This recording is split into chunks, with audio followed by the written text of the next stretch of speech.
ಪತ್ರಕರ್ತರ ಸಮಸ್ಯೆ ಬಗೆಹರಿಯದಿದ್ರೆ ಕಾನೂನು ಹೋರಾಟ. ಕೆಡಬ್ಲ್ಯೂಜೆವಿ ರಾಜ್ಯಾಧ್ಯಕ್ಷ ಬಂಗ್ಲೆ ಮಲ್ಲಿಕಾರ್ಜುನ್.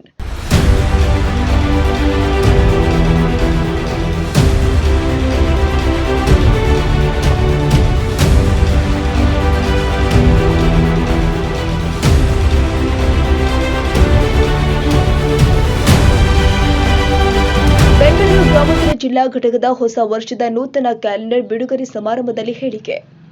ರಾಜ್ಯದಲ್ಲಿ ಇರುವ ಪತ್ರಕರ್ತರ ಸಮಸ್ಯೆಗಳನ್ನು ಬಗೆಹರಿಸುವ ಸಲುವಾಗಿ ಬೆಳಗಾವಿ ಅಧಿವೇಶನದಲ್ಲಿ ಪ್ರತಿಭಟನೆಯನ್ನು ಕೂಡ ನಡೆಸಿದ್ವಿ. ಈಗಾಗಲೇ ರಾಜ್ಯದ ಮುಖ್ಯಮಂತ್ರಿ ಗಮನಕ್ಕೆ ತರಲಾಗಿದ್ದು, ಮುಖ್ಯಮಂತ್ರಿಗಳು ಸಕಾರಾತ್ಮಕವಾಗಿ ಸ್ಪಂದಿಸಿದ್ದಾರೆ.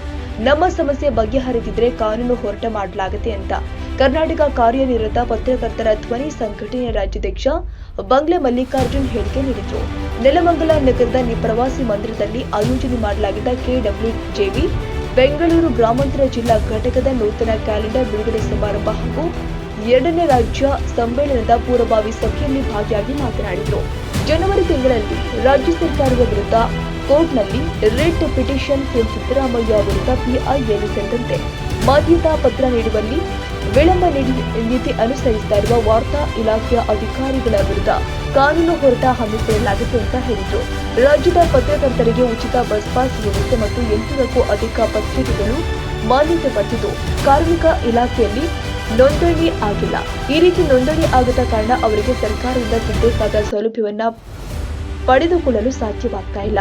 ಆ ನಿಟ್ಟಿನಲ್ಲಿ ನ್ಯಾಯಾಲಯದ ಮೊರೆ ಹೋಗಲಾಗುತ್ತೆ ಅಂತ ಹೇಳಿದ್ರು. ಇನ್ನು ರಾಜ್ಯ ಸರ್ಕಾರದಿಂದ ಪತ್ರಕರ್ತರು ಪಡೆಯಬೇಕಾದ ಸವಲತ್ತನ್ನ ಪಡೆಯಲು ಎಲ್ಲಾ ಸಂಘಟನೆಗಳು ಒಂದಾಗಬೇಕು. ಈಗಾಗಲೇ ಹಲವು ಬಾರಿ ಪತ್ರಕರ್ತರ ಸಮಸ್ಯೆ ಕುರಿತು ಮುಖ್ಯಮಂತ್ರಿ ಸೇರಿದಂತೆ ಸಂಬಂಧಿಸಿದ ಅಧಿಕಾರಿಗಳ ಗಮನಕ್ಕೆ ತರಲಾಗಿದೆ. ಪತ್ರಕರ್ತರ ಸಮಸ್ಯೆ ಬಗೆಹರಿದಿದ್ರೆ ಅತಿ ಶೀಘ್ರದಲ್ಲಿ ವಾರ್ತಾ ಇಲಾಖೆಯ ಕಚೇರಿಯ ಮುಂದೆ ಪ್ರತಿಭಟನೆ ಕೂಡ ನಡೆಸುತ್ತೀವಿ ಎಂದರು. ಇನ್ನು ಸಾಹಿತಿ ಮಂಡೆ ಮೋಹನ್ ಮಾತನಾಡಿ, ಪತ್ರಿಕೆಗಳು ಪ್ರಾದೇಶಿಕವಾಗಿ ಹೊರಬರಬಹುದು, ಆದರೆ ಪತ್ರಕರ್ತರು ಪ್ರಾದೇಶಿಕವಾಗಬಾರದು. ಪತ್ರಕರ್ತ ಅಖಂಡ ಕರ್ನಾಟಕದ ಪತ್ರನಾಗಬೇಕು. ಅಖಂಡ ಕರ್ನಾಟಕದ ಬಗ್ಗೆ ಚಿಂತನೆ ನಡೆಸಿದಾಗ ಮಾತ್ರ ಸಂಪೂರ್ಣ ಅಭಿವೃದ್ಧಿ ನಿರೀಕ್ಷಿಸಲು ಸಾಧ್ಯ. ಓದುಗನ್ನೇ ಈಗ ಪತ್ರಕರ್ತನಾಗಿರುವ ಕಾಲಘಟ್ಟದಲ್ಲಿ ಈ ವೃತ್ತಿಯಿಂದ ಗಟ್ಟಿಗೊಳಿಸುವ ಪ್ರಯತ್ನದ ಭಾಗವಾಗಿ ಪತ್ರಕರ್ತರು ವಿಶ್ವಾಸಾರ್ಹತೆ ಮತ್ತು ಬದುಕಿನ ಪ್ರದರ್ಶನದಿಂದ ವೃತ್ತಿಗೆ ಗೌರವ ಹೆಚ್ಚಿಸಬೇಕು. ಸ್ವಾತಂತ್ರ್ಯ ಪೂರ್ವದಲ್ಲಿ ಇದ್ದಂತಹ ಸಮಾಜಪರ ಕಾಳಜಿ ಹಾಗೂ ಆಶಯವನ್ನ ಮತ್ತೆ ಅಳವಡಿಸಿಕೊಳ್ಳುವ ಕಾಲ ಸನ್ನಿಹಿತವಾಗಿದೆ. ದೇಶದ ಸ್ವಾತಂತ್ರ್ಯದ ನೇತೃತ್ವ ವಹಿಸಿದ ಗಾಂಧೀಜಿ ಹಾಗೂ ಅಂಬೇಡ್ಕರ್ ಅವರು ಕೂಡ ಪತ್ರಕರ್ತರಾಗಿದ್ರು. ಅವರು ದೇಶದ ಬಗ್ಗೆ ತಮ್ಮದೇ ಆದ ಕನಸು ಹೊಂದಿದ್ರು. ಅವರ ಕನಸನ್ನ ನನಸು ಮಾಡಲು ಪತ್ರಕರ್ತರು ಒಂದಾಗಬೇಕು ಎಂದರು. ಇನ್ನು ಇದೇ ಸಂದರ್ಭದಲ್ಲಿ ರಾಜ್ಯ ಮಾಧ್ಯಮ ಸಲಹೆಗಾರರು ಆದ ಜಗಲೂರು ಲಕ್ಷ್ಮಣರಾವ್, ಸಾಹಿತಿ ಮಂಡೆ ಮೋಹನ್, ನೆಲಮಂಗಲ ಕನ್ನಡ ಸಾಹಿತ್ಯ ಪರಿಷತ್ತು ಅಧ್ಯಕ್ಷರು ಆದ ಪ್ರದೀಪ್ ಕುಮಾರ್, ಜಿಲ್ಲಾಧ್ಯಕ್ಷರು ಆದ ವೀರಸಾಗರ ಪ್ರಕಾಶ್, ಉಪಾಧ್ಯಕ್ಷರು ಆದ ಚೌಡೇಗೌಡ, ಜಿಲ್ಲಾ ಪ್ರಧಾನ ಕಾರ್ಯದರ್ಶಿ ವಿಜಯನಗರ, ಜಿಲ್ಲಾ ಕಾರ್ಯಾಧ್ಯಕ್ಷರು ಆದ ಗುರುರಾಜ್, ನೆಲಮಂಗಲ ತಾಲೂಕು ಅಧ್ಯಕ್ಷರು ಆದ ಗುರುಪ್ರಸಾದ್, ಪ್ರೆಸ್ ಕ್ಲಬ್ ಕೌನ್ಸಿಲ್ ಅಧ್ಯಕ್ಷ ಟಿಜಿ ಗಂಗಾಧರ್, ಹೊಸಕೋಟೆ ಅಧ್ಯಕ್ಷರು ಆದ ಅಶ್ವತ್ಥ ದೇವನಹಳ್ಳಿ, ಅಧ್ಯಕ್ಷರು ಆದಂತಹ ರಾಜು ಅಗಸ್ತ್ಯ, ಯಲಹಂಕ ಅಧ್ಯಕ್ಷ ಅರುಣ್ ಕುಮಾರ್, ತಾಲೂಕು ಗೌರವಾಧ್ಯಕ್ಷ ಸಿದ್ದರಾಜು, ಕಾರ್ಯಾಧ್ಯಕ್ಷ ಎನ್.ಕೆ. ರಾಜು, ಜಿಲ್ಲಾ ಹಾಗೂ ತಾಲೂಕು ಘಟಕದ ಪದಾಧಿಕಾರಿಗಳು ಮತ್ತು ಈ ಕ್ಯಾಲೆಂಡರ್ 365 ದಿನ ಇದೆ. 365 ದಿನನೂ ಹೋರಾಟದ ಮಾತನಾಡುವಂತ ನಮ್ಮ ಸುಗ್ರಾಜರವರಿದ್ದಾರೆ, ನಮ್ಮ ಗಂಗಾಧರಿದ್ದಾರೆ, ನಮ್ಮ ಪ್ರದೀಪ್, ನಮ್ಮ ಆತ್ಮೀಯ ಪ್ರದೀಪ್ ಇದ್ದಾರೆ, ಮತ್ತು ನನ್ನೆಲ್ಲರ ಆತ್ಮೀಯರೇ, ಎಲ್ಲ ಪತ್ರಕರ್ತ ಶಕ್ತಿಗಳು. ಇವತ್ತೊಂದು ಒಳ್ಳೆಯ ಕಾರ್ಯಕ್ರಮಕ್ಕೆ ನಮ್ಮ ಸಾಕ್ಷಿಯಾಗಿದೆ. ತ್ರೇತಾಯುಗ, ಕೃತಾಯುಗ, ದ್ವಾಪರ ಯುಗ ಮತ್ತು ಕಲಿಯುಗ, ಈ 4 ಯುಗಗಳಲ್ಲ. ಆ ಯುಗಗಳ ಜೀವನ ದರ್ಶನವನ್ನು ನಾವೆಲ್ಲ ಅಭ್ಯಾಸ ಮಾಡ್ತಾ ಹೋದಂತೆ, ಅಧ್ಯಯನ ಮಾಡ್ತಾ ಹೋದಂತೆ, ಪ್ರತಿಯೊಂದು ಯುಗಗಳಲ್ಲಿ ಆ ಅಂತರಗಳನ್ನ ಗಮನಿಸಿ ಮತ್ತು ಅಲ್ಲಿನ ಮೌಲ್ಯಗಳು ಹೇಗೆ ಕುಸಿತಾ ಬಂದವೆ ಅಂತ ಗಮನಿಸಿ ಅಲ್ವೇ. ಒಂದೊಂದು ಯುಗಗಳಲ್ಲೂ ಮೌಲ್ಯಗಳು ಯಾವ ಥರ ಕುಸಿತಾ ಹೋಗಿವೆ ಅನ್ನೋದನ್ನು ನಾವು ಕಾಣ್ತಾ ಹೋಗ್ತೀವಿ. ಹಾಗೆ ಪತ್ರಿಕೋದ್ಯಮ ಒಂದು ಕಾಲದಲ್ಲಿ ನಿರ್ಭೀತ ಪತ್ರಿಕೋದ್ಯಮ ಅನ್ನೋದು ನಮ್ಮ ನಾಡಿನಲ್ಲಿ, ಅದಕ್ಕೆ ಸಾಕ್ಷಿಯಾದ ಅನೇಕ ದಿಗ್ಗಜರ ಹೆಸರನ್ನು ನಮ್ಮ ಹೇಳಿದ್ದಾರೆ. ಆದ್ರೆ ಶಾಮಣ್ಣವರಲ್ಲಿ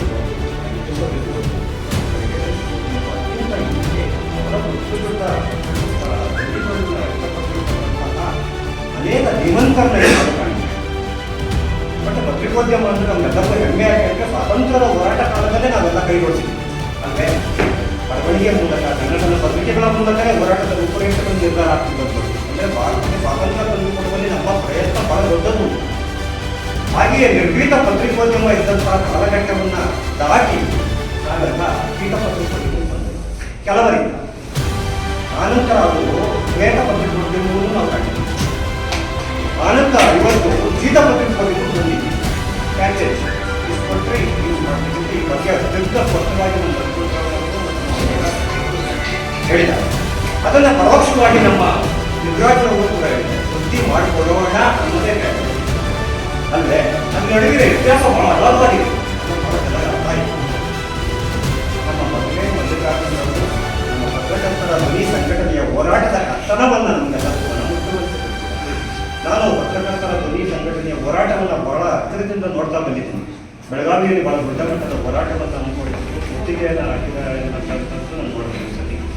ಮತ್ತು ಈ ಸಂಘಟನೆಯನ್ನು ನಮ್ಮ ತಾಲೂಕಿನಲ್ಲಿ ಮತ್ತು ಗ್ರಾಮಾಂತರ ಜಿಲ್ಲೆಯಲ್ಲಿ ಬಹಳ ಬೇಗ ನಮ್ಮ ಬಾನು ಬಿಎನ್ಆರ್ ಪಬ್ಲಿಕ್ ಸ್ಕೂಲ್ 2024-25ನೇ ಸಾಲಿನ ಪ್ರವೇಶಾತಿ ಪ್ರಾರಂಭವಾಗಿದೆ.